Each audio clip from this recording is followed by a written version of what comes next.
আসসালামু আলাইকুম, কেমন আছেন সবাই? আজকে ভাবলাম বিকালে একটু ছাদে যাব, এর জন্য ছাদে যাওয়ার জন্য রেডি হচ্ছি।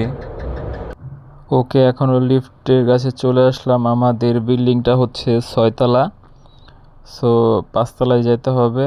লিফট চলে আসছে, আমি পাশে টিপ দিলাম। এখন হচ্ছে 5 তলায় উপরে উঠবো। এখন আমি পুরোপুরি লিফটের ভিতরে একটু ফাজলামি করলাম। তো লিফটের কাছাকাছি চলে আসছি। এই যে চলে আসলাম, এক সিঁড়ি উপরে উঠতে হয় আমাদের ছাদে যেতে হলে। এই যে ছাদে চলে আসলাম।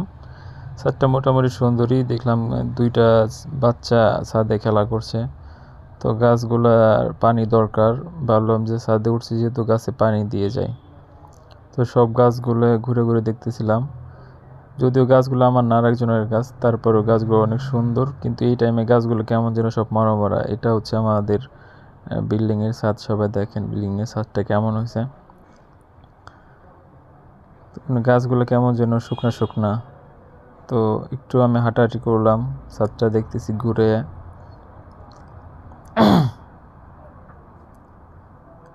বিকালটা অনেক সুন্দর ছিল, যদিও ছাদে না আসলে বুঝতে পারতাম না। গিয়ে দেখি যে এই কল দিয়ে পানি পড়ে, সবসময় পড়তেই থাকে। তাই ভাবলাম এইভাবে রাখা যায় না, ঠিক করতে হবে। চলে আসলাম, একটা সেলাই রেঞ্জ আর হচ্ছে টেপ আর প্লাস নিয়ে আসলাম, এটা খুলে ঠিক করে দেওয়ার জন্য। তো একটু ওয়েট করেন। এখানে টেপ পেঁচে নিলাম ওই কলটাই।